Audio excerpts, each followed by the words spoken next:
(10월 16일) 월요일 오전 7시 지나가고 있습니다. 여러분들의 아침을 책임지는 아침의 축구, 저는 양희연이고요. 오늘은 월요일이지만 이렇게 두 분과 함께합니다. 안녕하세요. 네, 안녕하세요. 네, 안녕하십니까. 저번 주에 저 많이 보셨죠? 네, 황대균입니다. 반갑습니다. 컨셉이에요? 아니면 원래 항상 이래요? 저는 항상 시청자분들을 섬기는 마음으로 방송을 하기 때문에 그래요? 네, 저번 주에 이어서 또 이번에 또 이제 인사 한번 시게 받고 시작하겠습니다. 저 여러분. 그렇게까지 할 자신은 없고요. 안녕하세요, 이면철입니다. 우리 처음에 아침 방송했을 때 그 말씀이 되게 많았어요. 이거 녹화 방송이에요? 아니면 라이브예요? 기억나죠? 맞아요. 엄청 많이 다녔는데 아마 요즘은 우리가 이제 라이브 하는 거 다 알고 계셔서. 근데 놀랍게도 지난주 목요일에도 물어보시더라고요. 진짜? 이거 이번에 라이브냐고. 오신 분일 수도 있어요. 저희 항상 채팅창을 보니까 좀 재밌는 얘기들 있으면 달아주시고, 근데 저희한테 상처가 될 수 있는 말들은 가급적 자제를 해주시고, 저희 다 보기 때문에. 네, 저는 뭐 상처가 되는 건 아닌데 제가 나오고 있는데 덕현이 형 퇴사했나요? 물어보시는 분은 뭡니까? 네. 이런 거 상처된다고 하지 마. 카메라에 안 나오는 순간 혹시 저분 퇴사하셨나요? 이렇게 되니까 화면 앵글이 카메라가 바뀌기만 해도. 이명철로 전환되거나 양희연으로 전환되면 저 혹시 황대균 방금 퇴사했나요? 이렇게 물어보는 사람들이 너무 많아. 네, 어쨌든 여러분 감사하고요. 순수하게 느낌으로. 네, 그리고 그 조기동 선수 영상 이제 첫 번째 에피소드가 올라왔습니다. 네. 맞아요. 클릭 한 번씩 더 해주세요. 육전을 잘 굽는 저기 덕현이요. 네. 그러면 저희 첫 번째 주제부터 시작을 해보도록 하겠습니다. 그 맨체스터 유나이티드 팬들 입장에서는 상당히 화가 날 만한 소식입니다.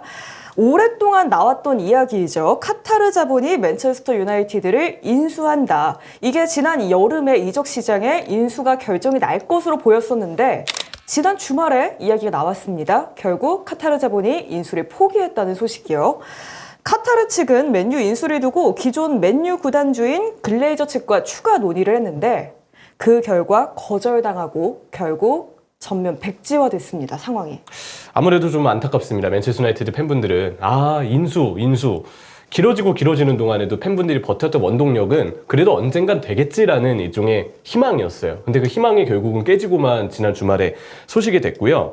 카타르 측이 맨체스터 유나이티드 인수를 위해서 준비한 금액은 정말 천문학적인 금액입니다. 맨체스터 유나이티드는 아무래도 우리가 생각하는 프로스포츠 전체 구단들 어느 종목을 할 것 없이 그 중에서도 정말 높은 가치를 자랑하는, 그러니까 축구 구단 중에서는 더 엄청난 거죠. 그만큼의 메가 클럽이라고 볼 수 있는데 맨체스터 유나이티드의 시장 가치가 32억 파운드, 5조 2천억 원, 우리로서는 상상도 할 수 없는 금액이에요. 근데 카타르가 제안한 금액은 무려 70억 파운드.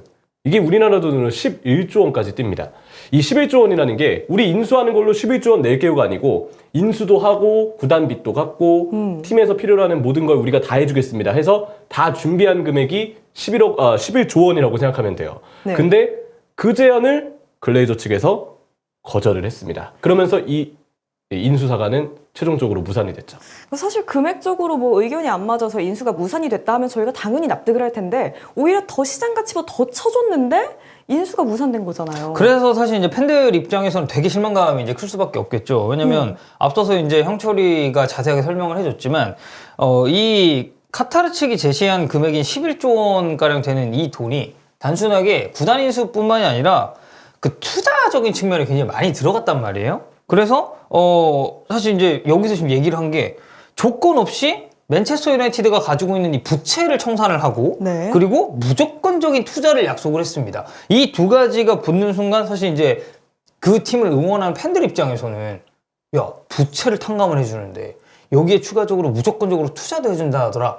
왜냐면 사실 맨체스터 유나이티드에게는 맨체스터 시티라는 굉장히 오래된 이웃이 있습니다. 그리고 맨체스터 시티에 처음에 이제 만수르가 들어갔을 때 사실 이제 그때도 맨체스터 시티라는 구단을 발전시킨 것도 있지만 그 주변의 인프라나 아니면 이 구단이 가지고 있는 전체적인 뭐 그런 경기장 시설적인 부분들 이런 것까지 확 이제 좋아진 게 있었거든요. 그 대표적 예시를 하나 꼽자면 모노레일을 설치했어요. 그쵸. 경기장 근처에. 그러니까 모노레일이 있으니까 경기장 갈 때 팬들이 되게 더 편하게 그 이동수단을 즐길 수가 있었던 거죠. 좀 이제 먼 데서 사는 팬들을 위해서 모노레일을 직접 또 이제 깔아주고 펍도 굉장히 많이 이렇게 또 이제 뭐라고 해야죠? 생겨났고? 예, 그래서 이제 경기를 좀 볼 수 있도록 했는데 아무래도 이런 다양한 조건이 붙다 보니까 맨체스터 유나이티드 팬들은 기대를 할 수밖에 없던 상황이고 비드하는 금액도 야, 이 정도면 진짜 높은 금액이구나라고 했는데 결국 글레이저 측에서는 이 금액까지도 거절을 했다고 합니다. 그 맨유가 굉장히 글로벌한 기업이잖아요. 선수를 영입하는 데 있어서 돈도 상당히 많이 투자를 하는 기업이고 그러면 카타르 자본이 들어오면 크게 달라지는 게 있을까요? 꽤 많이 달라졌을 겁니다. 그래서 팬분들도 사실 희망을 좀 가졌던 건데 일단 맨체스터 유나이티드가 정말 좋은 구단, 아주 대단한 구단이지만 빚이 많아요. 왜 부자들 중에도 이 사람은 빚이 많은데 내부 사정을 알고 나면은 저 사람은 오히려 더 힘들겠다 이렇게 생각이 드는 경우들이 있잖아요. 맨체스터 유나이티드도 구단에 채무가 좀 많습니다. 그 채무가 하필 지금 구단주인 글레이저가 이제 맨체스터 유나이티드를 2000년대 중반에 인수하는 과정에서 자기들이 은행에서 빌려온 돈을 다 구단 명의로 떠넘겨버렸어요. 어떤 느낌인지 아시겠죠? 네. 그래서 그러다 보니까 맨체스터 유나이티드 팬들은 더 글레이저가 싫은데 그 글레이저가 남겨둔 그냥 던져버린 빚이 고스란히 구단 빚이 되어 있기 때문에 빚이 지금 굉장히 많은 상황이에요. 근데 카타르 자본이 맨체스터 유나이티드를 인수한다. 그 채무, 빚 조건 없이 그냥 우리가 다 갚아주겠다. 일시불로. 그 조건이면 맨체스터 유나이티드 팬분들은 야 우리 빚이 이제 바로 청산된다. 진짜 바로 갚아진다. 그러면 그것만으로 되게 기대하는 부분이 컸을 거라고 생각을 하고요. 또 하나는 올드 트래포드 경기장이 굉장히 낡았습니다. 여기는 뭐 사실 유명하죠. 올드 트래포드. 그러니까 딱 봤을 때는 와 OT다. 근데 안에 들어가면 엥? 이런 걸로 유명하니까. 비 오면 일단 지붕에서 물이 떨어지고요. 팬들이 어쩔 수 없이 수중 경기를 봐야 돼요. 그리고 화장실이 20년 전이랑 지금이랑 그대로라고 합니다.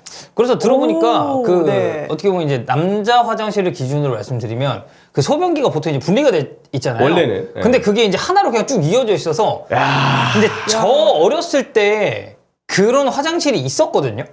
그 진짜 옛날 미국 영화 같은 거 보면 화장실 장면이 이렇게 쭉 연결돼서 네, 맞아요. 그런 제가 거죠.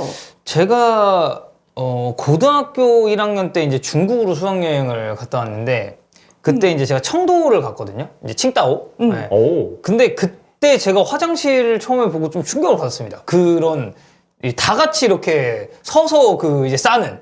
네, 죄송합니다. 저 표현이 좀 과했나요? 네, 서서 이제 소변을 보는. 팬들이 아침에 보는. 더 참 네. 고급지네요. 여러분들도 아침에 일어나서 이제 소변 보셨을 거니까. 아침이니까. 그런 걸 보고 상당히 와 여기는 아직도 이런 화장실을 쓰는구나라고 생각을 했는데 이 맨체스터 유나이티드 그 올드 트래포드가 그런 식으로 이제 화장실이 돼 있다고 하니 사실 이제 저도 이걸 보면서 그 막 물 떨어지고 이런 건 동영상도 엄청 많거든요. 엄청 많아요. 네, 그래서 좀 저도 화장실 그 시설에 대해서는 영상을 보고 굉장히 좀 충격을 많이 받았죠. 저는 참고로 그 똑같은 화장실 저 스위스에서 한번 경험했었어요. 근데 스위스가 왜 그럴 수밖에 없냐면은 거기 산 같은 데가 많으니까 네. 거기 산 같은 데 자연을 깎고 화장실을 새로 짓기에는 좀 쉽지 않겠다 생각되는 위치들이 있거든요.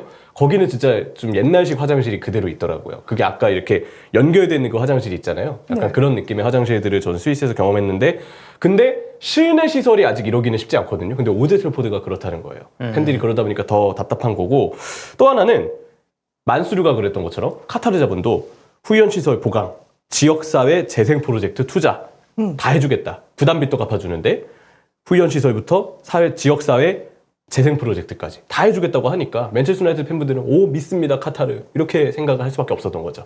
하지만 무산이 됐죠. 또 맨유 팬들이 원래 구단에 대한 여론이 썩 좋지는 않은 분위기였잖아요. 그러니까 사실 맨체스터 유나이티드라는 구단은 사랑하죠. 이들은 어쨌든 클럽의 지지자들이고 뭐 이게 최근 영상은 아니지만 좀 옛날에 나왔었던 영상인데 그 어떤 맨체스터 유나이티드 꼬마 팬이 인터뷰하는 게 요즘 들어서 다시 화제가 되고 있거든요. 그러니까 맨체스터 유나이티드 그러니까 어디 팬이냐? 맨체스터 유나이티드 팬이다. 혹시 뭐 제일 좋아하는 선수는 누구냐? 없다. 다 X이다. 이제 이렇게 그 꼬마 팬이 대답을 해요. 근데 이제 거기 달린 댓글들이 이 아이는 진정한 맨유의 팬이다. 특정 선수를 좋아하지 않음에도 맨체스터 유나이티드를 서포트를 한다. 그래서 맨유 팬들은 맨체스터 유나이티드라는 구단을 사랑합니다. 다만 이 구단을 가지고 있는 글레이저 가에 대한 이 불만은 굉장히 나올 수밖에 없었죠. 왜 그러냐면 결국 이게 맨체스터 유나이티드라는 구단을 글레이저가 인수하는 그 과정을 보면 이 사실 은행에 대한 이제 부채가 이제 발생을 했을 거 아니에요. 빚이 발생을 했는데 이게 고스란히 구단 빚으로 이제 넘어오게 됐고 그리고 사실 이 글레이저 구단주가 본인의 돈을 뭔가 쓴다는 그런 건 없어요. 그러니까 본인들 돈은 안 쓰는데 구단에서 나오는 이런 수익들, 아까 이제 형철이가 얘기했잖아요. 맨체스터 유나이티드는 정말 글로벌한 구단이고 네. 브랜드 가치를 따졌을 때는 세계 이제 축구적으로 봤을 때 세계 1, 2를 다투는 구단인데 그 구단에서 나오는 수익적인 부분만 자기들이 쏙 빼가니까 이거는 팬들 입장에서 좀 자연스럽게 좀 안 입고 올 수밖에 없는 예, 그런 시선이지 않을까. 괘씸할 수밖에 없죠. 이렇게 행동하면. 근데 맨유라는 구단이 내는 수익이 어느 정도 돼요?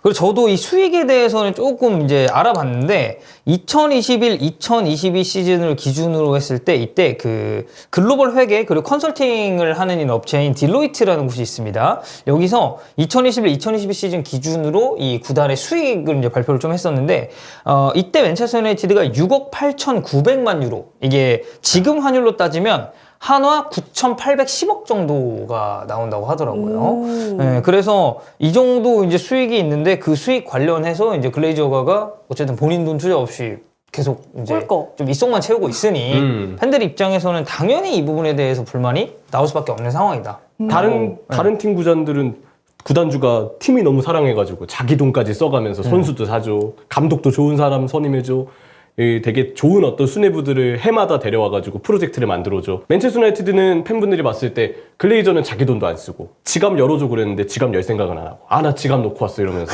그러다가 수익이 딱딱 나요. 나 몇 퍼센트 이거는 가져가기로 했으니까 하면서 배당금은 꿀꺽꿀꺽 다 가져가요. 얼마나 얄밉겠어요 팬들이 봤을 때는. 그런 불만이 이제 그런 글레이저한테 쌓여 있었던 거죠. 근데 여기에 사실 엎친 데 덮친 격으로 올 시즌 맨체스터 유나이티드 시즌 출발이 너무 안 좋아요. 네. 지금 리그 순위 10위고 챔피언스 리그도 어쨌든 이게 결과가 너무 안 좋았으니까. 갈라타사라이한테 졌으니까. 그리고 이제 어쨌든 그 바이에른 뮌헨과의 경기에서도 맨체스터 유나이티드가 이제 또 패배를 기록을 했었잖아요. 그래서 챔스에서의 이 출발도 안 좋고 리그 순위도 안 좋고 그렇다 보니 안 그래도 이 쌓여있던 불만. 그래도 우리가 뭔가 이제 인수가 되면 조금 더 이걸 반전할 수 있지 않을까? 근데, 안 해? 약간 이제 이렇게 된 상황이죠. 네. 안 팔아? 근데 그러면 글레이저는 왜 카타르에게 안 팔겠다고 말한 거예요? 글쎄요. 상황이 납득이 잘 안 돼요. 사실 이 정도 금액까지 11조 원까지 받는데 그러니까요. 아니 맨체스터 유나이티드를 계속 갖고 있다고 해도 11조 원을 벌 일이 있을까 글레이저가? 사실 그렇게 봤을 때는 쉽지 않거든요. 네. 약간 저는 그런 생각을 하는데 첫 번째 이유 더 돈을 높게 부르려고. 네. 이거 왠지 내가 조금 더 한 번 더 튕기면 12조 원, 13조 원, 그러다 20조 원, 30조 원, 100조 원 이런 느낌으로 과장해서 말하자면 그럴 거라 생각하고 좀 더 부르다가 밀당에 실패해가지고 그냥 다 놓쳐버린 그런 상황의 가능성이 일부 있다고 보는데 이거는 그냥 좀 희박한 건 아니지만 그렇게 큰 확률은 아니라고 보고요. 제가 생각하는 가장 큰 확률은 카타르 측은 인수할 때부터 구단 지분, 글레이저가 가진 지분 다 가져가고 싶어 했어요. 근데 글레이저는 일부만 팔고 싶어 했고 그래도 자기가 좀 많은 지분을 여전히 가지고 있어서 맨체스터 유나이티드가 잘 되면 잘 될수록 수익금이 나잖아요. 그 수익금을 지금처럼 계속 가져가려는 입장을 글레이저는 취했을 거예요. 너무 도둑놈 신고 아니에요? 약간 그런 느낌. 한 번에 버는 돈도 물론 좋지만 월마다 야금야금 이렇게 차곡차곡 이렇게 들어오는 어떤 꾸준한 돈이 어떻게 보면 더 반가울 때도 있는 법 아니겠어요? 예금이자 받고 싶은 거예요? 그런 느낌일 수 있어요. 예금이자. 그러니까 그런 아까 느낌. 그 이제 계속 좀 올릴 수 있을 것 같다라는 얘기를 해줬는데 이게 원래 처음부터 카타르가 11조 원을 베팅한 게 아니에요. 그것도 맞아요. 네. 어. 원래 이 금액보다 훨씬 더 좀 적은 금액이었고 근데 여기서 계속 보도가 저희가 그 맨유 이거 인수사과를 예전에 우리 막 그 정오 텐트 막 하고 했었고. 이럴 때도 얘기를 했었어요. 정오 텐트가 아니고 모닝 텐트 때. 모닝 텐트 때도 얘기를 했었어. 맞아. 모닝 텐트 때도 얘기를 했었는데 그 모닝 텐트 저희가 되게 옛날부터 네. 옛날에 했었거든요. 근데 그때 막 얘기 나왔었던 게 이 카타르치가 한 6조 정도 베팅한다고 하는데 거의 2배. 네, 근데 이것도 어쨌든 지금 시장 가치보다는 높은 금액이라서 이 정도면 되지 않을까. 근데 그때도 글레이저는 우리가 생각하는 금액이랑 좀 이견이 있네요. 요런 이제 스탠스였거든요. 근데 전체적인 금액을 종합했을 때 11조를 카타르 측에서 제의를 했는데 미안한데 그것도 안 되겠어 라고 하는 건 이거는 단순히 금액이 적어서의 문제는 아닐 것이다. 이거 외적인 이유가 분명히 있을 것이다 라고 생각하는 게 일반적인 시선이겠죠. 그러면 카타르 말고 글레이저 측은 그냥 맨유 안고 간다 마인드인 거예요? 안 팔고? 팔긴 팝니다. 사실 카타르 측의 입장이 맨체스터 유나이티드를 인수하고 싶다고 했을 때 경쟁이 붙었던 측근이 또 있었어요. 바로 이제 이네오스, 정확히는 이제 저희가 좀 편의상 래클리프 측이라고 얘기를 하겠습니다. 그러니까 래클리프 측이 맨체스터 유나이티드를 우리도 인수하고 싶다. 그래서 약간 비교도 하고 경쟁도 하고 그런 분위기였었는데요. 지금 카타르 측에서는 일단 인수를 완전히 철회했기 때문에 자연스럽게 래클리프 측에 대한 얘기가 좀 나오고 있거든요. 근데 래클리프 측 제안을 글레이저가 받아들일 것으로 보인다고 합니다. 왜냐하면 래클리프 측은 현재 글레이저가 가진 맨체스터 유나이티드에 대해서 현재 글레이저가 가진 지분의 25%만 매입하는 딜을 제안했대요.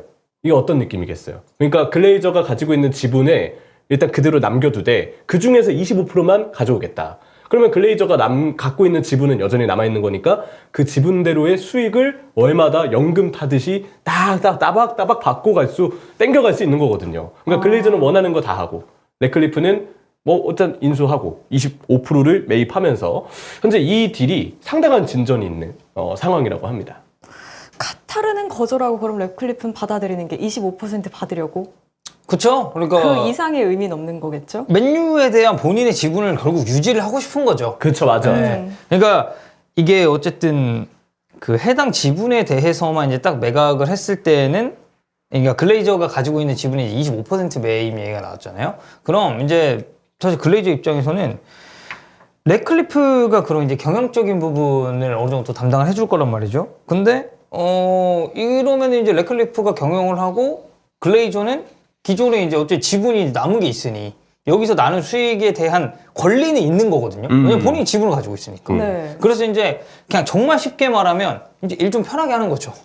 일 좀 편하게 하면서 이제 수익 나오는 거 그대로 이제 쏙쏙 챙겨가고, 뭐 좀 과하게 얘기했을 때는 약간 그런 뭔가 신경을 많이 써야 되는 그런 일들, 실질적으로 이제 경영을 해야 되는 건 래클리프가 하고, 이제 글레이저는 수익은 또 수익대로 이제 본인들이 가져갈 수 있는 이제 그런 구조를 아마 바라고 있기 때문에 이제 부분 지분을 매각하려는 래클리프 쪽으로 방향이 조금 더 가까워진 게 아닌가라고 생각합니다. 그럼 맨유 팬들 입장에서는 래클리프 측이 인수를 하게 되면 그래도 투자를 해주기를 바라는 수밖에 없어요. 투자는 할 거예요. 왜냐면 사실 일단 인수를 했는데 인수 직후에 투자 안 하면은 그게 솔직히 이미지도 안 좋아지고 존재감 어필하기도 힘들어지고, 어쨌든 래클리프는 프랑스 리그왕인 니스나 사이클링 팀이나 마라톤 팀도 운영할 정도로 스포츠 운영에 대해서는 나름 경력이 좀 있는 곳입니다. 니스도 어쨌든 최근에 성적이 또 다시 올라오고 있기 때문에 뭐 니스에 대한 운영에 대해서 뭐 호를 떠나서 어쨌든 경력을 갖고 있다. 그런 어떤 경험과 노하우가 있다. 방향성이 있다 정도는 얘기 드릴 수 있을 텐데, 이들이 적어도 지금보다는 그래도 맨체스터 유나이티드 쪽에 대해서 좀 긍정적인 어떤 투자를 할 거거든요. 그리고 그 공격적인 투자를 통해서 맨체스터 유나이티드가 일단 최대한 지금 투자가 필요한 곳에 대해서 확실하게 그 돈을 좀 잘 소비하는 것, 그러는 것들이 역시 중요하지 않을까라고 생각을 하고요. 일단 이거는 그냥 위안 삼아서 이렇게 얘기를 드렸지만, 그래도 여전히 팬분들은 카타르 자본을 역시 많이 원했기 때문에 지금은 래클리프가 인수한다고 했을 때 어떤 기대감보다는 여전히 글레이저가 남아있다는 것에 대한 불쾌감과, 그리고 카타르 자본의 인수가 철회됐다는 것에 대한 실망감, 그런 부분들이 마음에 가득할 수밖에 없다. 래클리프의 인수 소식은 정말 희망을 걸어봐야 되긴 하지만, 잘할 거라고 희망을 걸어봐야 되긴 하지만 마음의 위로가 되기에는, 상처에 후시딘을 발라주기에는 쉽지 않다. 그렇게 좀 표현을 하고 싶습니다. 이렇게 현재 너무나도 아쉬운 상황인 맨유 팬들입니다. 구단에서도 이렇게 아쉬운 일이 있었는데 맨유 선수들에게도 좋지 않은 소식들이 이어지고 있습니다. 현재 맨유의 삼손 자원이라고 할 수 있는 카세미로와 암라바트 부상 소식이 전해졌습니다.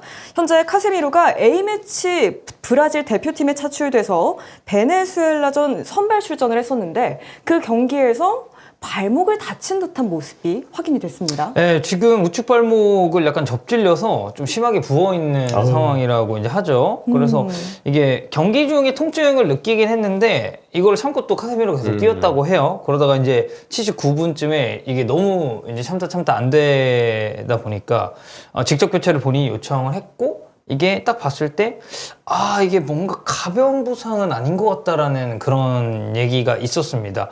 그리고 이후에 진행된 훈련 세션엔 참가를 하지 않았고요. 아무래도 이제 다음에 브라질이 상대하게 될 우루과이전은 아마 카세미로 입장에서는 좀 못 나오는 그런 경기가 되지 않을까라고 지금까지 상황은 좀 정리가 된 상황이에요. 그러니까 아직 정확하게 뭐 어느 정도의 부상 정도인지 나온 건 없죠. 아직은 없죠. 지금 정밀 검사를 아마 현지에서는 좀 받고 있지 않을까 싶은데 아직까지 이 새벽 기준으로 월요일 새벽 기준으로 지금까지는 우리에게 소식이 전해진 바는 지금 없는 상태고요.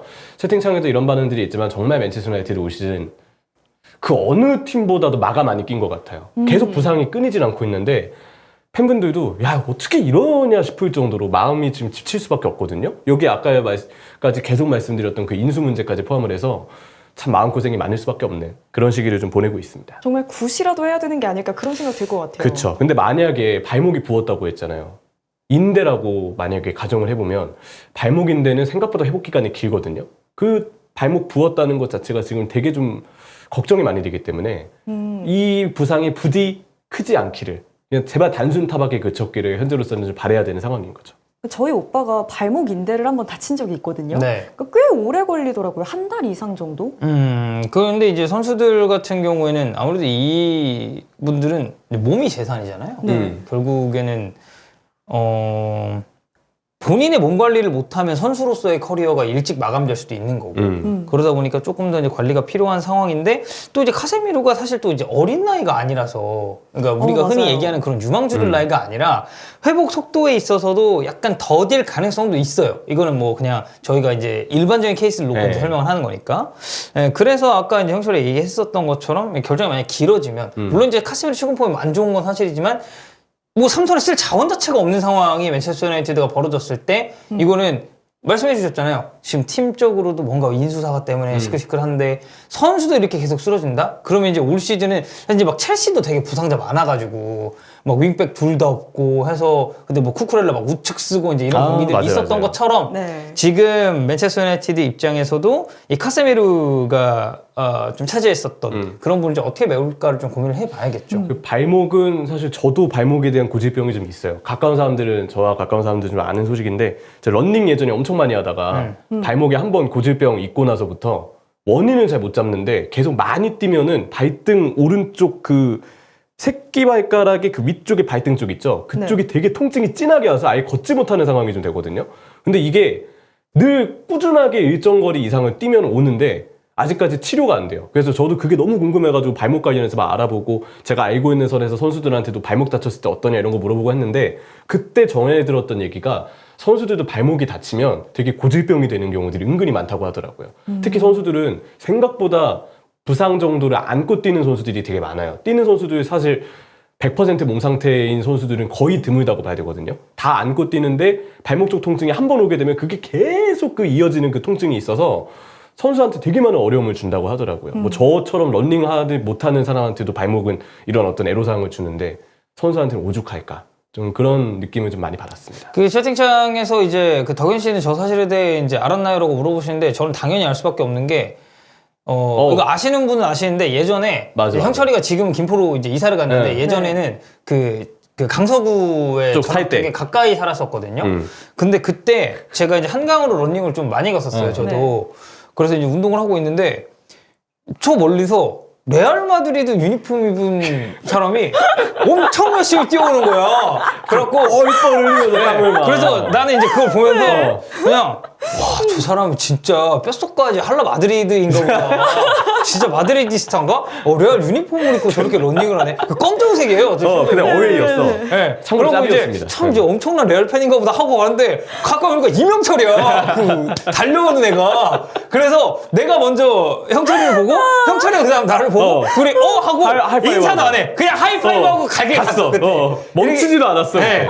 그리고 이제 갈 길 갔어요. 그러고 나서 이제 그럼 이제 러닝 뛰냐 하고 이제 회사에서 만나서 얘기를 하다가 그 다음에 형철이가 이제 갑자기 이제 또 러닝 안 하대요. 그래서 네. 요즘 러닝 안 뛰냐고 했더니 이제 그때 이제 발목이 맞아요, 이제 좀 맞아요. 다쳤다라고 해서 저는 이제 그때부터 알고 있었죠. 별거에 났었으면 침도 맞고 막 레이저 치료도 하고 했는데 이게 방법이 없더라고요. 아니, 96년서인 형철님도 이렇게 안 좋은데 카스미로 나이가 92년생이거든요. 4살이 더 많으면 아무래도 회복에 대한 문제도 걱정을 할 수밖에 없죠. 네. 또 맨유 경기력이 가뜩이나 안 좋고 또 그중에서도 카세미로의 경기력도 아쉬운 상황이었습니다. 혹시 이 자리에 대체할 선수가 들어온다면 누가 들어올 수 있을까요? 아무래도 대체자는 사실 원래 생각할 수 있는 선수는 암라바트인데 암라바트 선수를 사실 어떻게 보면 카세미루가 너무 그동안 스쿼드상으로 혹사를 많이 당했으니까 의존을 많이 됐으니까 카세미루 대신에 암라바트가 좀 삼선 이곳저곳을 뛰면서 적절하게 메워주는 게 필요하지 않겠냐라고 생각을 했죠. 근데 지금 좀 약간 들려오는 소식을 보니까 암라바트도 100%가 아니다. 뭐 좋지 않다는 얘기가 좀 있더라고요. 뭐 허리 통증이 있다라는 얘기가 지금 좀 있어요. 그래서 뭐 다음 경기 이제 모로코가 이제 어쨌든 A매치 이제 소화를 해야 되는데 결장 예정이라고 하고, 만약에 이제 이 통증적인 부분, 그러니까 허리 부상에 대한 부분이 자세하게 나온 건 아닙니다. 근데 네. 이제 이게 어느 정도 길어지느냐에 따라서 이게 뭐 리그 경기, 그러니까 맨체스터 유나이티드가 치러야 되는 경기까지도 이제 영향이 아무래도 있을 수밖에 없는 상황이고, 사실 카세미로 같은 경우도 어쨌든 선수 개인 폼이 지금 굉장히 많이 떨어져 있는 상황이거든요. 근데 우리가 이제 흔히 뭔가 선수가 실수를 했을 때, 그러니까 예를 들어 뭔가 전지 패스를 과감하게 찌르다가 이게 뭐 끊기는 상황, 이런 거는 팬들도 저거는 되게 좀 모험적인 시도고 도전적인 시도기 때문에 뭐 괜찮다라는 건데, 카세미루가 최근에 경기 중에 했었던 실수를 보면 되게 기초적인 실수가 많아요. 맞아요. 그냥 옆에 있는 선수한테 패스하는데 그게 끊기고 이런 장면이 좀 많다 보니 맨유 팬들 입장에서도 가뜩이나 경기력에 불만이 있었는데 이 카세미루가 부상으로서 빠지게 된다면 이거는 사실 팀 스쿼드적인 측면에서 정말 엎친 데 접친 격이다라고 좀 표현을 해야겠죠. 카세미로의 암라바트까지 빠지면 그럼 그 자리는 누가 채울 수 있죠? 사실 정말 지금 최근에 어떤 선발 벤치 명단으로 봤을 때는 야, 둘이 같이 빠진다고 너무 걱정된다라는 반응이 있을 수밖에 없어요. 근데 그나마 조금 다행인 부분이라면 물론 맥토미니가 있지만 맥토미니는 사실 여기서 신뢰하기에는 그동안 너무 마이너스가 된 부분이 많았어요. 맥토민이 이제 스트라이커로 써야 되지 않을까. 골잡이로 쓰세요, 맥토미니. 네. 골 잘 넣잖아. 네. 브랜트포드전 보면 진짜 맹활약하고 네. 뭐 멋지게 골장면을 봤으니까. 근데 저는 오늘 여기서 맥토미니를 얘기하고 싶진 않고요. 맨체스터 유나이티드 팬분들이 되게 길게 또 기대를 하고 있는 마이누 선수에 대한 얘기를 좀 해보려고 합니다.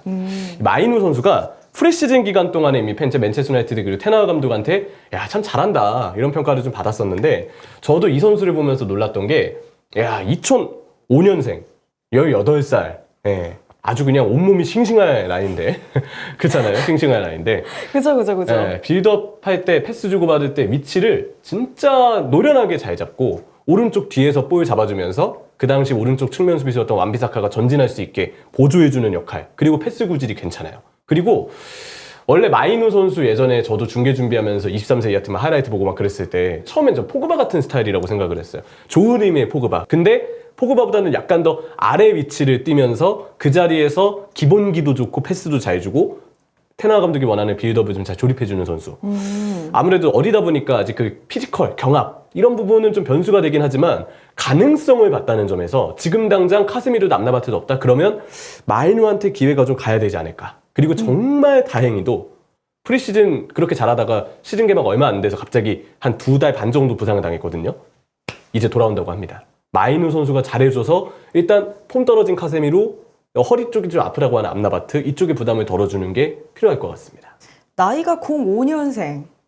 사실 07년생 라민 야말 얘기를 듣고 나니까 05년생 정도면 뛰어서 복권 터질 나이가 아닐까? 그런 생각도 들어요. 뭐 이제 긁기 나름이겠죠. 그리고 마이너 선수는 어쨌든 지금 팀적으로도 프리시즌부터 기대를 이제 쭉 받고 있었던 자원이고, 사실 뭐 근데 그거랑은 별개로 어쩔 수가 없어요. 선수가 없습니다. 지금 진짜 쓸 맨체스터 선수가 유나이티드가. 맥토미니는 예외, 맥토미니는 예외로 할게요. 그렇게 네. 봤을 때 진짜 쓸 선수가 없어요. 뭐 카세미르도 어쨌든 지금 부상 얘기를 우리가 주로 하고 있고, 뭐 암라바트도 허리 쪽 통증이 있다고 하는데, 뭐 그러면 이제 마이누가 또 돌아온다고 하니 이 어린 선수에게 좀 기회를 주면서, 만약에 여기서 마이누가 진짜 성공적으로 1군 무대에 자리를 잡는다? 그러면 뭐 바르셀로나가 라민 야말한테 기대하는 것처럼 이제는 맨체스터 유나이티드의 중원을 이끌어갈 이 새 얼굴이 정말 그리고 어리고 유망한 자원이 들어온다 정도로 생각을 해야 될 것 같고, 뭐 다시 말씀드립니다만 지금 맨체스터 유나이티드 삼선 스쿼드가 너무 이제 옅어졌기 때문에, 그러니까 얇아졌기 때문에 이 마이누 선수 얘기까지도 지속적으로 나오고 있지 않나 싶습니다.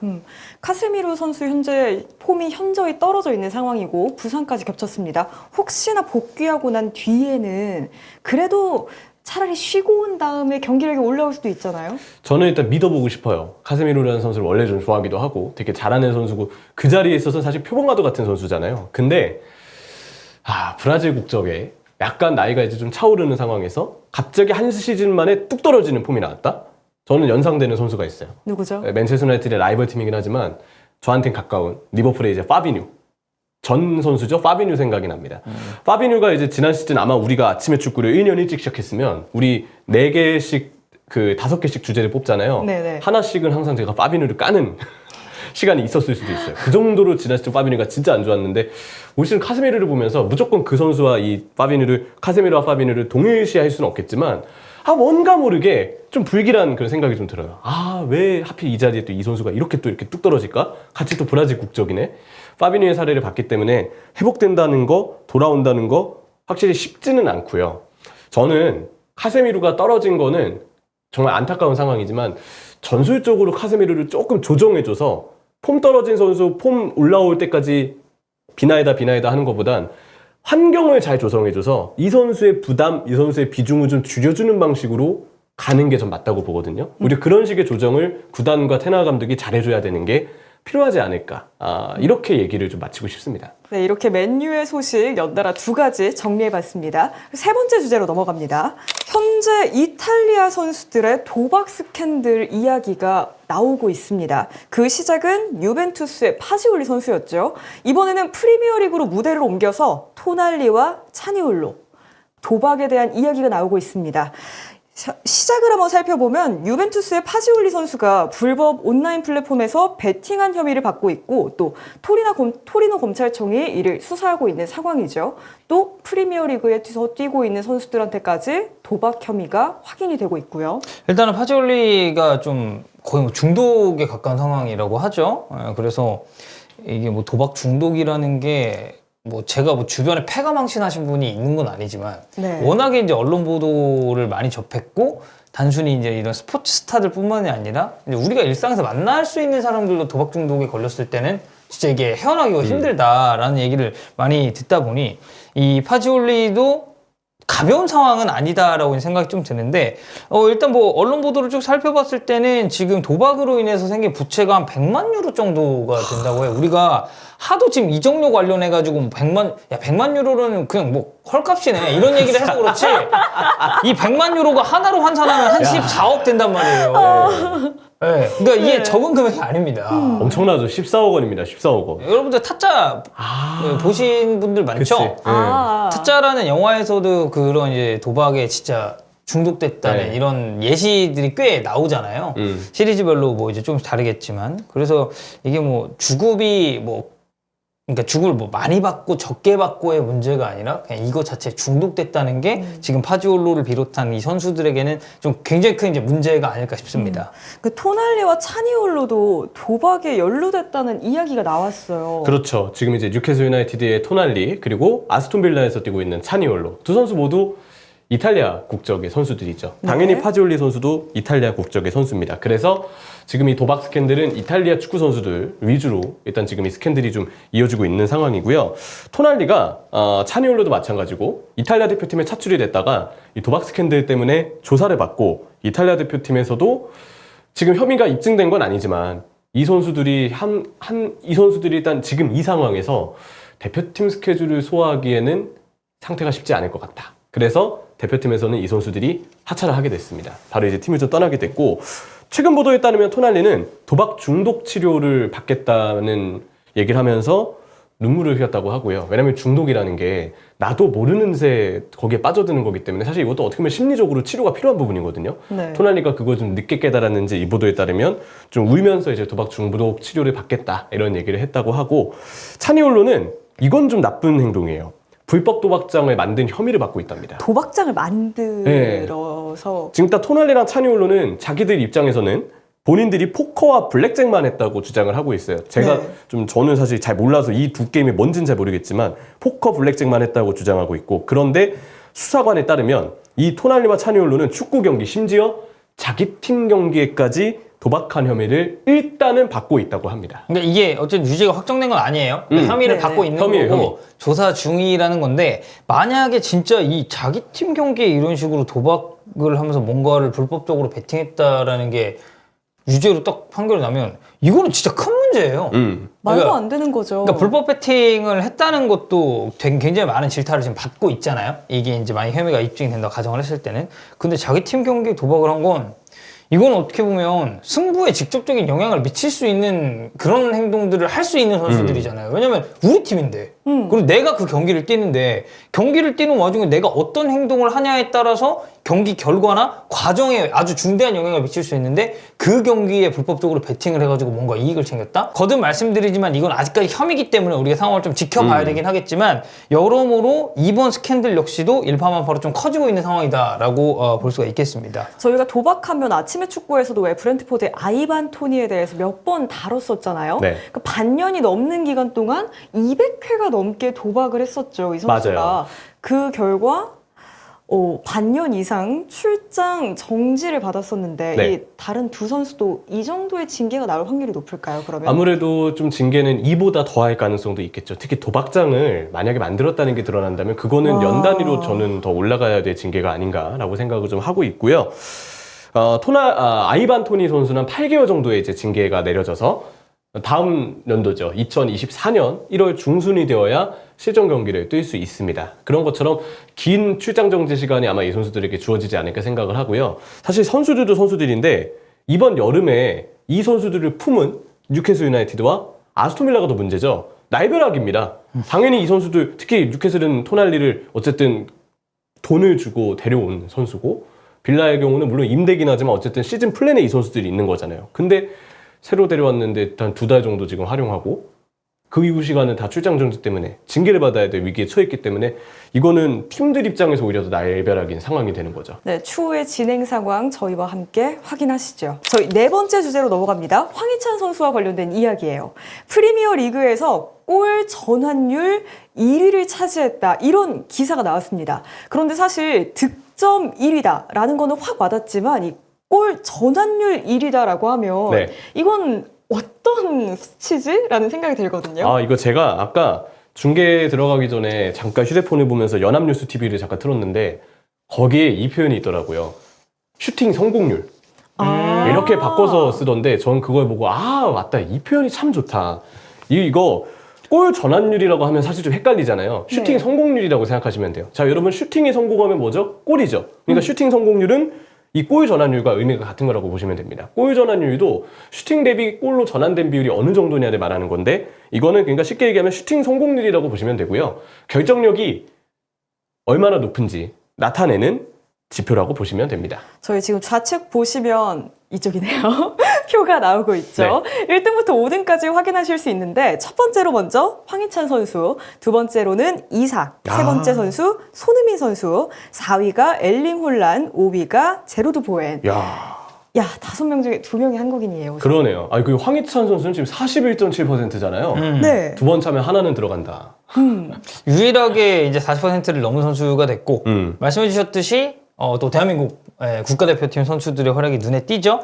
황희찬 선수가 1위, 그러니까 우리가 황희찬을 지금 1위이기 때문에 메인으로 뽑고 있지만 여기에 손흥민도 포함이 된다. 그 손흥민 선수 수치도 지금 26.1%인데 이거 대단합니다. 네, 진짜 대단한 프리미어리그 거예요. 3위예요. 네. 그러니까 황희찬이 40%대라서 이게 그러니까 단순히 딱 이게 수치만 보고 표만 보신 분들은 26, 그럼 이건 좀 적은 건가 생각할 수 있는데 26%도 이거 진짜 득점 전환율이 높은 거거든요. 엄청난 거죠. 네. 그리고 참고로 이 표에 있는 선수들은요, 이 계산은 다 5골 이상 넣은 선수들 기준입니다. 왜냐면 수비수들이 수비수는 슈팅을 덜 하잖아요. 네. 근데 만약에 슈팅 덜 했는데 지금까지 슈팅 2개 했는데 1골 들어갔어요. 그럼 그 선수가 통계가 압도적으로 높을 수밖에 없잖아요. 그러니까 이 지표는 다 올 시즌 일단 5골 이상 넣은 선수들 중에서 비교한 건데 그래서 더 어떻게 보면 기준이 더 분별력이 있는 거죠. 근데 황희찬 1위에 손흥민 3위인 겁니다.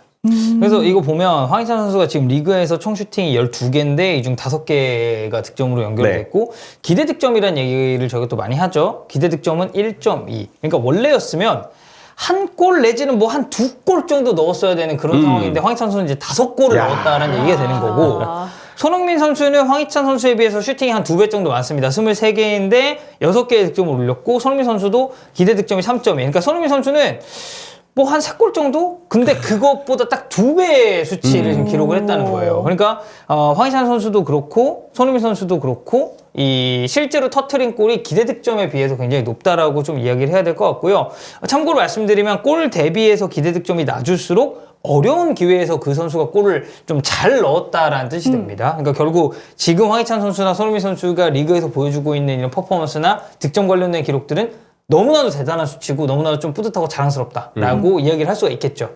그 외에 황희찬 선수 경기를 보다 보면 항상 익숙한 목소리가 들리잖아요. 아, 맞아요. 네. 그 이제 오닐 감독님의 목소리가 들리죠. 죄송합니다. 제 목소리죠? 네. 네네네. 좀 받아주세요. 그러니까 아니, 오랜만에 왔다고. 이렇게 냉정하게 받으실 줄은 몰랐어. 아니, 오랜만에 와. 왔다고 참여하는 겁니까? 아니 받을 수 있게 웃기게 말을 해야죠. 재미가 없는데 어떻게 받아요? 그럼 어떻게 하면 좀 재밌을까요? 그러니까 취향이 뭔데? 그냥 저조라고 아, 저죠? 얘기를 해주세요. 아, 근데 그러면 네. 민망하고 부끄러워서. 네. 아, 쑥스러움이 많아가지고. 결론은 이명철 개노잼이다 이건가요? 네, 재미가 없네요 오늘. 아, 그건 일주일 맞아요. 쉬고 오시더니 재미가 없었어요. 감을 잃었어. 감을 잃었어. 네, 아, 왜 눈에 자꾸 먼지가 많이 끼네. 아무튼, 저를 말씀하신 것 같아요. 형철이가 이제 황희찬 선수가 네. 골 넣을 때마다 이제 중계를 또 이제 굉장히 많이 하죠. 그죠. 네. 제가 제 얘기하니까 좀 부끄러운데, 제가 항상 할 때 되게 많이 들어가긴 했었어요. 올 시즌에는 이제, 리버풀전 골. 리버풀전 골이니까 사실 어떻게 보면은 진짜 약간의 이 사람이 중계를 이렇게 하는구나. 그걸 느끼시려면 제가 리버풀전에 황희찬 골 샤우팅 할 때 느낌을 보시면 됩니다. 네. 골 샤우팅을 하는데 마음은 무너지거든요. 하지만 와 황희찬 하면서 그때 소리를 질렀던 게 생각이 나고 맨시티전 골도 사실 중계를 최근에 했었고 브라이튼전에 터진 시즌 첫 골도 제가 중계를 했었죠. 그리고 덕현이 형도 중계를 했어요. 카라바오컵 이스위치 타운전. 예, 맞아요. 그걸 깜빡하면 어떻게 형도 중계했는데. 맞아요. 예. 어. 그때 황희찬 선수가 시작하자마자 전반 4분 만인가? 지금은 네. 맞아요. 3, 4분 만에 그때 들어갔어요. 물론 맞아요. 그 경기 울버햄튼이 역전패 당했지만 지금 황희찬 선수가 공식 경기 3경기 연속골이거든요. 일단 첫 번째 경기 맨시티전 제가 중계를 했었고 그 다음에 입스위치 타운전 덕현이 형 중계했던 입스위치 타운전이 먼저였고 그 다음에 제가 중계한 리그 맨시티전 그리고 박찬현 의원님이 중계한 이번 리그 경기에서의 골. 네, 그렇게 해가지고 지금 황희찬 선수가 3경기 연속골. 근데 골 목소리는 좀 제가 많이 했었다. 이렇게 얘기할 수 있겠네요. 자화자찬 타임이었다. 그 황희찬의 활약이 상당히 돋보일 수밖에 없는 게 사실 뭐 수치로 다들 너무나도 훌륭한 기록을 가지고 있습니다만 그 40%가 넘은 선수가 5명 중에 유일하잖아요. 대단하죠. 사실 울버햄튼이 전술 문제가 좀 많아요. 되게 단조로워요. 근데 단조롭다 보니까 개인이 잘해줘야 되거든요. 그러니까 이 팀의 공격은 개인 능력이 또 돋보일 수밖에 없어요. 네투 일단 요즘 진짜 잘하거든요. 근데 네투랑 마찬가지로 황희찬 개인 능력이 돋보이고 있고 그래서 저희가 지금 또 그 네트 전문가예요. 저희가 이제 우리 그때 지난주 형철이 이제 저는 없을 때 없지만, 네트 얘기를 되게 이제 또 심도 있게 한번 하지 않았겠습니까? 맞아요. 네, 그 그리고 네투. 페드로 네트 굉장히 익숙한 인물입니다. 맞아요. 네. 그 네투 그리고 우리가 너무 익숙하게 또 잘하는 황희찬 두 선수가 진짜 개인 능력이 더 돋보이면서 어떻게 보면 전술이 좀 메말라 있을 때 개인 능력으로 더 빛나고 있는 두 선수가 아닌가 이렇게 좀 생각을 하게 됩니다. 현재 팀 내에서도 최다 득점자로 손꼽히는 게 황희찬 선수죠. 네, 일단 5골로 팀 내 최다 득점자고 아까 이제 형철이가 얘기를 했잖아요. 울버햄튼이 사실 공격적으로 뭔가 좀 부족한 부분이 많다라고 이제 이야기를 한 게 괜히 한 말이 아닌 게 지금 황희찬 선수 제외하고 울버햄튼 선수들 중에 리그에서 2골 이상 넣은 선수가 없습니다. 네투는 어시스트가 많아요. 맞아. 근데 이제 득점적으로 봤을 때는 조금 이제 떨어지는 상황이고 물론 이제 경기력은 좋습니다. 그래서 선발에 대한 그런 입지는 아주 탄탄하죠. 왜냐면 황희찬 선수가 초반에는 교체로 나와가지고 약간 경기의 흐름을 바꾸는 그런 역할을 했다면 요즘 선발로 나오면서 공식전 3경기 연속골 넣고 있으니까 사실 공식전에서 그러니까 뭐 이게 리그컵이나 뭐 이제 다른 컵 대회나 리그를 가리지 않는다는 얘기가 되는데 공식전 3경기 연속골을 넣은 선수를 벤치로 내리는 것도 참 대단한 일입니다. 그러니까 생각을 해봐야 되는 거예요. 이게 전술상의 문제냐 아니면은 뭐 이 선수가 뭔가 부상이 있느냐. 이제 그러지 않는 이상 사실 공식전 3경기 연속골을 터트린 선수를 선발로 쓰지 않는 게 더 이제 이상한 흐름이고 최근에 이제 아스톤 빌라전 골 같은 경우는 또 이제 의미 있는 기록이 하나 이제 나왔죠. 구단 최초 프리미어리그 홈 5경기 연속 득점을 기록한 선수가 바로 황희찬 선수가 됐습니다. 울버햄튼 입장에서 이거 완전 효자 중에 효자죠, 황희찬 선수. 진짜 효자 중에 효자죠. 실제로 언론에서도 황희찬 선수에 대한 칭찬이 굉장히 자자합니다. 지금은 약간의 밈처럼 쓰이고 있는 코리안 가이 그 얘기도 있죠. 그 티셔츠가 나왔죠. 아예 코리안 가이라고 황희찬 선수 것도 이렇게 그려져 있는. 그리고 이번에 울버햄튼 인스타에서 그 황희찬 선수 이 슈팅 성공률 1위, 골 전환율 1위 기록에 대해서도 그 황희찬 선수 또 이렇게 전면에 내세우면서 인스타글을 하나 또 올려줬더라고요. 거기에도 제가 기억하기로는 코리안 가이라는 표현이 써 있었던 걸로 기억을 하는데 펩 가르디올라 감독의 표현이 황희찬 선수한테 되게 별명을 하나 만들어줬어요. 황희찬 선수도 뭔가 기존 별명이 지루해질 법하면 새로운 별명이 항상 생기는 것 같다고 얘기를 하는데 코리안 가이 별명은 좀 많이 반기는 것 같습니다. wolverhampton의 게리 오닐 감독이 직접 인터뷰에서 이런 말도 남겼습니다. 가장 중요한 것은 그의 득점력이다. 그 외에도 게임과 구조에 대한 이해력이 참 대단하다. 그는 내가 요청하는 걸 제대로 이해하는 좋은 지능을 가졌다. 감독 입장에서 너무 만족스럽다는 거죠. 그렇죠. 그리고 이제 그 뒷내용을 좀 더 보면 어째 이 새로운 전술 구현할 때도 황희찬 선수가 도움이 많이 된다고 하고, 그리고 이해력도 빠른 데다가 행동으로 직접적으로 보여주는 게 또 이제 황희찬이다. 그리고 뭔가 최근에 이제 득점 터뜨리고 이런 거 보면은 오닐 감독 말처럼 황희찬 선수가 엄청 침착하죠. 맞아요. 그 급박한 상황에서도. 그래서 정말 이 황희찬 선수가 지금 물이 올라 있고 폼도 좋은 데다가 골, 그리고 실질적으로 이 슈팅 대비 골로 이제 전환되는, 그러니까 슈팅 성공률이 굉장히 지금 높은 상황이다라고 정리할 수가 있겠습니다. 아까 채팅에도 살짝 이야기가 나왔지만 황희찬 선수 부상 없이 다치지 않고 이번 시즌 이렇게 좋은 흐름 계속 이어가기를 바라고 있겠습니다. 저희 오늘의 마지막 주제입니다. 저희가 지난주에 그 베스트 11 선정을 상당히 많이 했어요. 안 계셨지만 맞아요, 그 맞아요. 프리미어리그 몸값 베스트 11도 선정을 해봤었고, 또 기자들이 뽑은 현재 폼 기준으로의 베스트 11도 뽑아왔었는데, 오늘은 2023년 은퇴를 한 선수들 중에서 베스트 11을 꼽아봤습니다. 뭐 사실 베스트 11 컨텐츠는 지금 여기 옆에 이렇게 좀 나오고 있긴 합니다만 상당히 이제 이름값 있는 선수들이 많죠. 그러니까 아무래도 그러니까 저나 형철이 같은 경우는 축구 쪽에서 네. 이제 얘기를 좀 많이 하다 보니까 축구에서 이제 은퇴한 선수들을 좀 많이 보는 케이스인데, 약간 우리 그 또 홍일점, 네. 홍일점 맞죠? 청일점이 남자죠? 그럼요.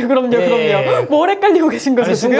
순간 아니요, 헷갈렸습니다. 옷이 또 청색이죠. 네, 그래서 청일점이라는 아. 표현이 갑자기 생각이 났는데, 우리 양현 아나운서는 혹시 그러니까 축구뿐만 아니라 어떤 종목에서든, 그리고 게임도 좋아하시잖아요. 맞아요. 뭐 e스포츠나 아니면 또 이제 한화 이글스의 또 이제 팬이신데, 좀 은퇴해서 아쉬웠었던 그런 선수가 있나요? 그 은퇴가 가장 아쉬웠던 거예요. 이제 게임으로 하면 이 오버워치의 류재용 선수 은퇴 되게 네, 아쉬웠고, 네. 롤에서는 아무래도 매드라이프 떠날 때 좀 메라. 서운했죠. 매맨. 매맨. 네, 매맨 많이 했나요?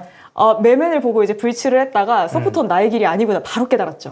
그럼 상당히 이제 매드라이프가 이제 고마우신 분이네요. 본인의 그 적성을 이제 알려주신 분 아니에요? 협곡에서 저를 만나시는 분들의 입장에서 제가 차라리 서포싱이 낫지 않을까요? 알겠습니다. 라인에 서는 것보다? 네.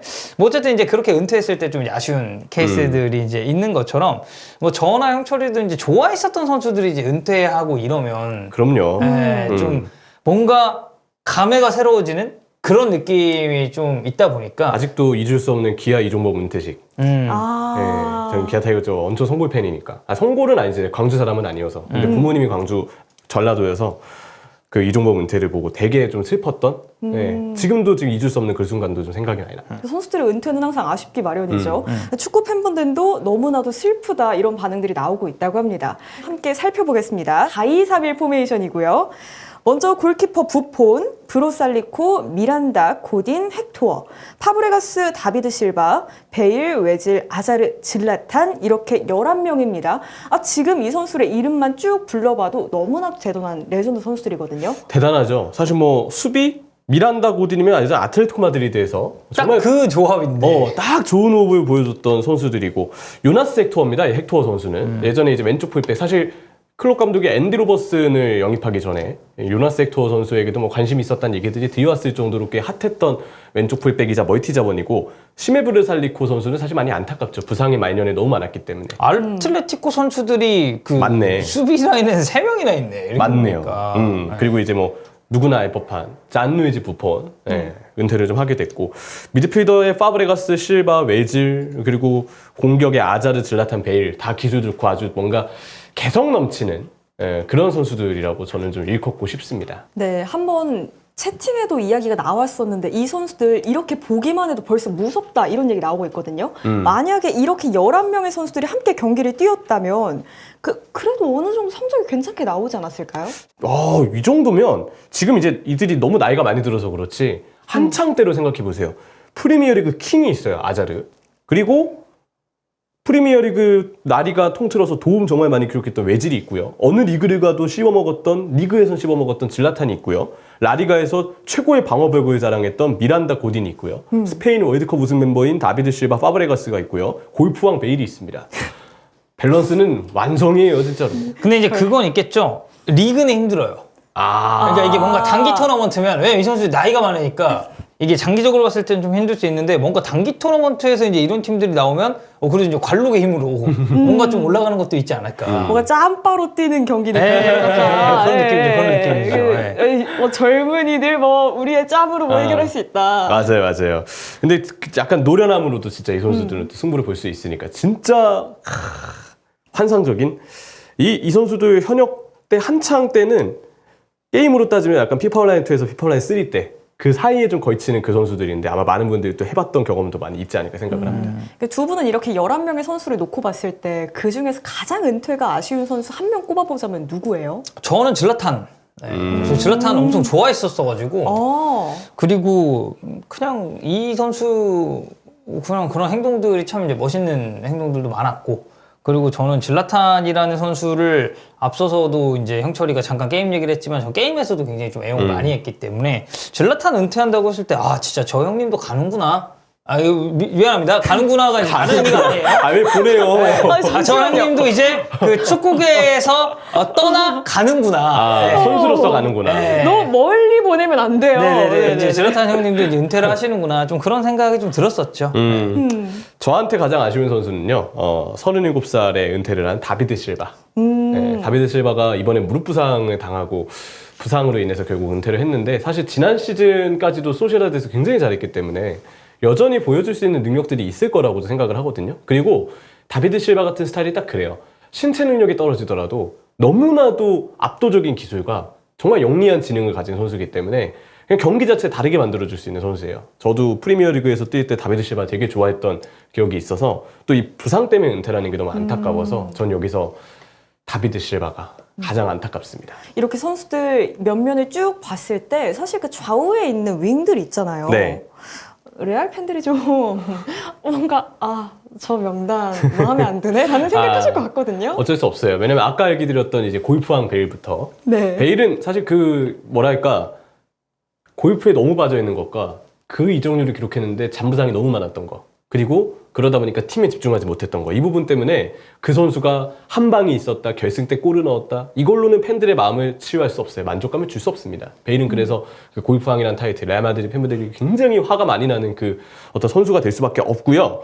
아자르는 역시 마찬가지로 정말 많은 이적률을 들어서 영입을 했는데 결국은 실패를 했잖아요. 근데 제가 최근에 정말 흥미로운 뉴스를 봤습니다. 맨로가 얘기를 해서 그냥 이거는 기자의 얘기이기 때문에 진짜인지 아닌지 모르겠지만 첼시가 한때 이제 스탠포드 브리지 주위에 푸드트럭이 있었는데 그 푸드트럭에 이제 햄버거를 팔았대요. 근데 아자레가 맨날 거기 가서 햄버거를 먹었대요. 그래서 그 첼시 구단이 그 푸드트럭 사장님한테 제발 부탁인데 아자레한테 팔지 말아달라. 그렇게 해서 직접 찾아가서 얘기를 했다라고 맨로가 얘기를 했어요. 제가 기억하기로 맨로가 맞거든요. 코리안 맨로 아니고 그냥 맨로인가요? 코리안 맨로 아니에요. 중서영 네. 아니고 우리 요원 그 퀴즈쇼 요원 아니고 진짜 현지 맨로인 것 같은데 그래서 사람들이 그 얘기를 하더라고요. 첼시가 레알한테 아자를 팔 때 사용법을 안 줬다. 햄버거를 막았어야 됐다. 이거를 줬어야 되는데 매뉴얼을 안 줬다. 매뉴얼을 안 줬다. 사실 지금 얘기하고 있지만 뭐 이제 레알이 뭐 먹튀다 막 이런 얘기 하잖아요. 아자르에 비하면 베일은 양반이죠. 아자르는 진짜 그만큼 레알에서 한 게 아무것도 없습니다. 진짜 우승 커리어는 이 선수가 어쨌든 스쿼드에 포함은 돼 있었으니까 뭐 따냈을지언정 진짜 아자르는 이제 너무 부상 관련해서 문제도 많았었던 선수고 결국에는 뭐 저희가 아자르 은퇴도 했잖아요. 네, 맞아요. 했죠. 네, 그래서 좀 여러모로 좀 아쉬운 선수들이었다라고 볼 수밖에 없지 않나 싶습니다.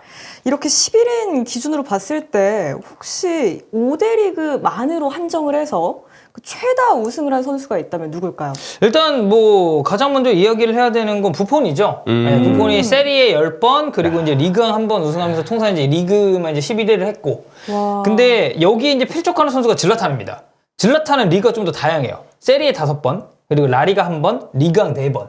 근데 여기에 이제 네덜란드 리그까지 이제 기록을 포함을 시킨다고 하면 질라탄은 이제 또 이제 12번의 리그 우승을 이제 기록을 하게 된 셈이고, 그러다 보니까 사실 이 부폰이든 질라탄이든 확실히 이제 나이도 많고 좋은 팀에서 커리어를 쭉쭉쭉 쌓아가면서 주요 역할을 했었던 그런 선수들이 확실히 리그 타이틀도 좀 많이 들었다라고 봐야겠죠. 근데 이게 무슨 운명의 아이러니일까요? 하필이면 이 두 선수가 챔스 우승은 없잖아요. 맞아요. 빅버드래. 빅이어하고는 유독 인연이 없었어요. 진짜 너무 안타까운 게, 이 선수들이 부폰이 특히 가장 아쉬운 사례고, 질라탄의 경우도 그 유명한 일화가 있죠. 2008-2009 시즌 질라탄 이브라히모비치는 인테르에서 뛰었습니다. 그때 바르셀로나가 챔피언스리그 우승을 차지했고요. 그래서 질라탄이 빅이어에 대한 생각도 컸겠죠. 바르셀로나로 이적을 했습니다. 그러자 그 시즌 인테르가 챔피언스리그를 우승했습니다.